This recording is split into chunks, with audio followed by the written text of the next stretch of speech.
Hey hello everyone, welcome back to my channel Anwesha's passion. তো আজ আমি তোমাদের সবার সাথে আমার ভীষণ পছন্দের একটা রেসিপি শেয়ার করব। আজ বানাবো ধাবা স্টাইল শাহি পনির কোরমা। এটা দেখতে যেরকম সুন্দর লাগছে, খেতেও ভীষণ টেস্টি হয়। আমার প্রসিডিওর ফলো করে বাড়িতে একবার অবশ্যই এই রেসিপিটা ট্রাই করো, ভীষণ ভালো লাগবে। চলো ভিডিওটা স্টার্ট করি, কিন্তু ভিডিওটা স্টার্ট করার আগে আমার চ্যানেলটা সাবস্ক্রাইব করে বেল বাটনটা ক্লিক করে অল করে দিও। তো কড়াইয়ে আমি সাদা তেল গরম করতে দিয়ে দিয়েছি, আর তেলটা বেশি পরিমাণেই নিয়েছি, কারণ তেলের মধ্যে ভালোভাবে ডুবো তেলে আমাদের পেঁয়াজটা ভাজতে হবে। এখানে আমি 4টে মিডিয়াম সাইজের পেঁয়াজ নিয়েছি, আর পেঁয়াজটাকে রাফলি চপ করে নিয়েছি। তো পেঁয়াজটাকে হালকা গোল্ডেন ব্রাউন করে ভেজে নিতে হবে, বেশি ভাজা চলবে না। হালকা যখন এর মধ্যে ব্রাউন কালার এসে যাবে তখন এটাকে তুলে নিতে হবে। দেন পেঁয়াজটা ঠান্ডা করে মিক্সিং জারের মধ্যে পেঁয়াজটা দিয়ে দেবো, আর তার সাথে বেশ খানিকটা পরিমাণে এখানে কাজু অ্যাড করব। তো এখানে আমি 15 থেকে 20 পিস কাজু দিয়েছি, আর 1 কাপ দিয়েছি টক দই। তো এই সমস্ত জিনিসকে ভালোভাবে আমাদের একটা পেস্ট বানিয়ে নিতে হবে। তো এখানে ফ্রাইং প্যান নিয়ে নিয়েছি, আর পেঁয়াজ ভাজার যে তেলটা ছিল সেই তেলের মধ্যে আরও খানিকটা সাদা তেল অ্যাড করেছি। তো পনিরটাকে এখানে হালকা নুন দিয়ে ভালোভাবে মিক্স করে নেব। তো নুন দিয়ে ম্যারিনেট করে নিয়েছি, দিয়ে পনিরটাকে হালকা আমাদের ভেজে নিতে হবে। অনেকে কাঁচা পনিরও অ্যাড করে, বাট আমার পার্সোনালি কাঁচা পনির ভালো লাগে না, তাই হালকা জাস্ট গোল্ডেন করে পনিরটাকে ভেজে আমাদের তুলে রাখতে হবে। তো এখানে আমাদের আর একটা পেস্ট বানাতে হবে। আমি 3টে টমেটো নিয়ে নিয়েছি মিডিয়াম সাইজের, আর টমেটোটাকে রাফলি চপ করে নেব। দেন টমেটোটার একটা পেস্ট বানিয়ে নেব।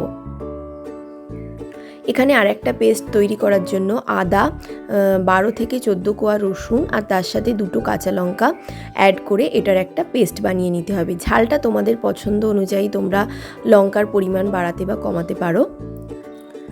তো এবার স্টার্ট হবে মেন কুকিং। এতক্ষণ তো সব কিছু জোগাড় টোগাড় হলো, মশলা রেডি হলো, মেন কুকিং শুরু করব। তো এখানে ফ্রাইং প্যানের মধ্যে যেই তেলে পনির ভেজেছিলাম তার মধ্যে আরও খানিকটা তেল অ্যাড করেছি। সাদা তেলেই হবে পুরো কুকিংটা, তোমরা চাইলে হালকা ঘিও অ্যাড করতে পারো। দেন তেলের মধ্যে গোটা জিরে, শুকনো লঙ্কা, গোটা গরম মশলা, তেজপাতা দিয়ে দিয়েছি। যখন মশলাটা থেকে বেশ ভালো গন্ধ বেরোবে তখন এর মধ্যে আদা, রসুন আর কাঁচা লঙ্কা বাটাটা দিয়ে দেবো। দিয়ে এটাকে 2 মিনিট মতো নাড়বো। যখন এই মশলাটা থেকে বেশ সুন্দর একটা গন্ধ বেরোবে আর রসুনের কাঁচা গন্ধ চলে যাবে, সেই সময় এর মধ্যে টমেটো বাটাটা অ্যাড করে দিতে হবে। তো টমেটো বাটাটা দিয়ে আমাদের বেশ খানিকক্ষণ কষিয়ে নিতে হবে, যাতে টমেটোর কাঁচা ভাবটা চলে যায়। দেন এর মধ্যে এক এক করে গুঁড়ো মশলা অ্যাড করব।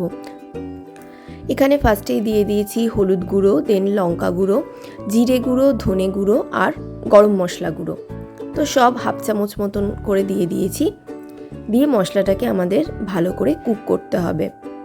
তো মশলাটাকে টাইম নিয়ে আমাদের কুক করতে হবে, যাতে মশলার কাঁচা গন্ধ চলে যায় আর মশলাটা ভালোভাবে ফ্রাই হয়ে যায়। ফ্লেমটা এই সময় একদম লোতে থাকবে, লো ফ্লেমে ঢেকে ঢেকে মশলাটা কুক করব। যদি মনে হয় লেগে যাচ্ছে তো তোমরা অল্প জল দিয়ে মশলাটা কুক করে নিতে পারো, তাহলে মশলাটা ধরবে না, ভালো কুকও হয়ে যাবে।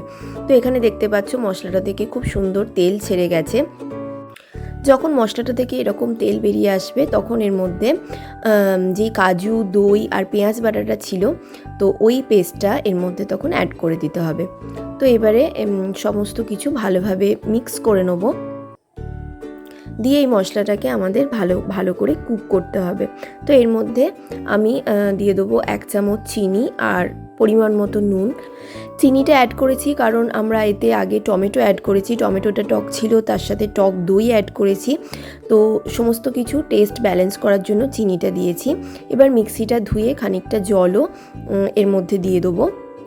আমি পরে আরও বেশ খানিকটা জল দিয়েছিলাম, কারণ এটাকে এখনও আমাদের মশলাটা ভালোভাবে কষাতে হবে।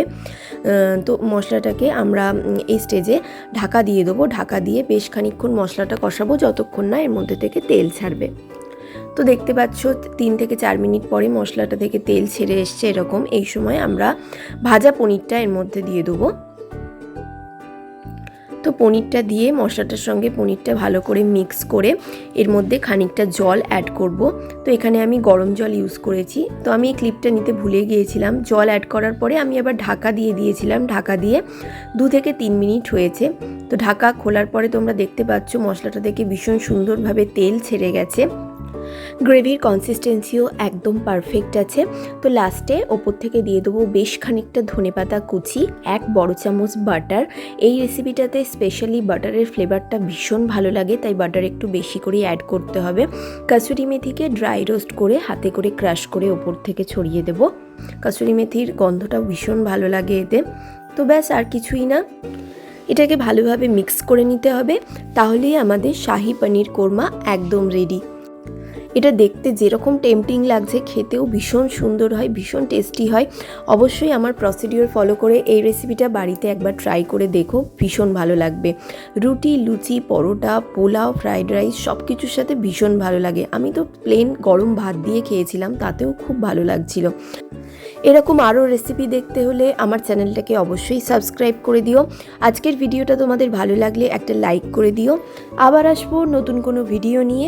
Stay tuned and keep following Anwesha's passion. Take care, by.